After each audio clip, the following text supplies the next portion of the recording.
वो जोड़लखिन जहाँ लग नहीं समय यहाँ 10 मिनट निकालू 5 मिनट निकालू, लेकिन वास्तव में जे 10 मिनट 5 मिनट निकालऽ के छै ओहो संभव छै कि नहीं छै, ई एकटा अलग प्रश्न भऽ जाइ छै। एहिठाम पर जखन हम पुछलियै जे कतेक गोटे तृतीयोत भाई बहिन के संग रहै छै, एकटा पाछू से एकटा आगू से दूटा हाथ उठलै, दूटा परिवार से। अब मनीष जी एतऽ आयल छै, दुनू परिवार से अपन भतीजियो के बेटियो के संग लऽ के आयल छै। संयुक्त होइ से यह फायदा होइ छै जे काज एक व्यक्ति नहीं कऽ सकै छै दोसर करै के लेल उपलब्ध छै।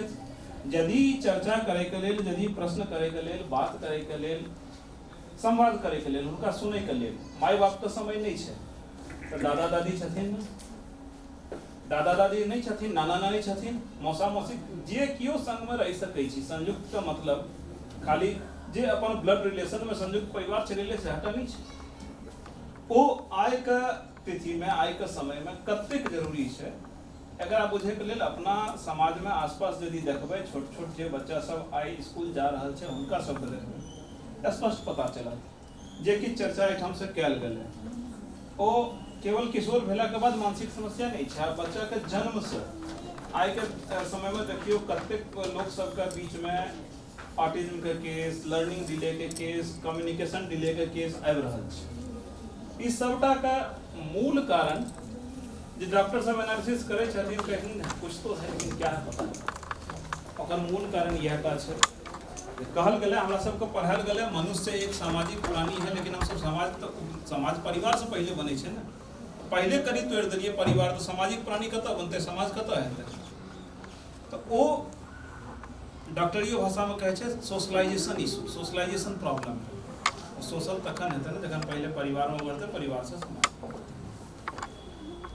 कुल मिलाकर हमार चर्चा का सारांश एक यहटा बिंदु पर छै जे जे रश्मि जी कहलखिन या जे याशिका जी कहलखिन, ओहि सब बिंदु पर आबै के लेल हम सब गोटे प्रयास करी जे हमर सबके परिवार संबद्ध रहे आपस में। जे क्यों संबंध, जे कोनो संबंध हम सब कनेक्ट कऽ सकै छी, शहरी जीवन में मुश्किल छै।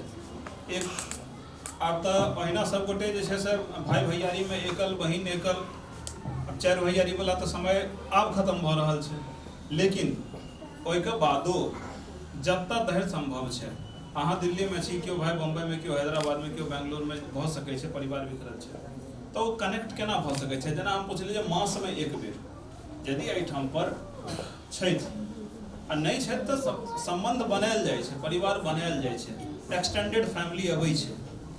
कुल मिलाकर फैमिली वैल्यू, फैमिली रिलेशनशिप एकरा जे छै से कनेक्ट जतेक करबै, मजबूत करबै, हमरा सबके बच्चा सबके मानसिक विकास, और जखने मानसिक विकास हेतै तो सब तरह के विकास हेतै। अहाँ हुनका इंजीनियर बनाबऽ चाहै छियै, डॉक्टर बनाबऽ चाहै छियै, वा कलेक्टर बनाबऽ चाहै छियै, ओ हेबेटा करतै।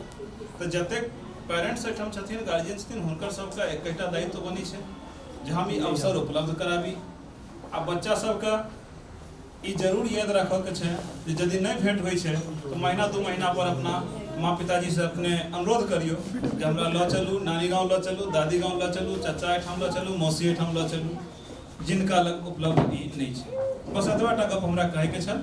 बहुत बहुत धन्यवाद।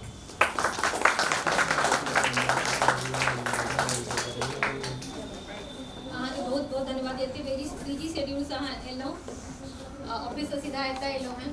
हम आग्रह करब वेदनाथ सर से कि अबथिन और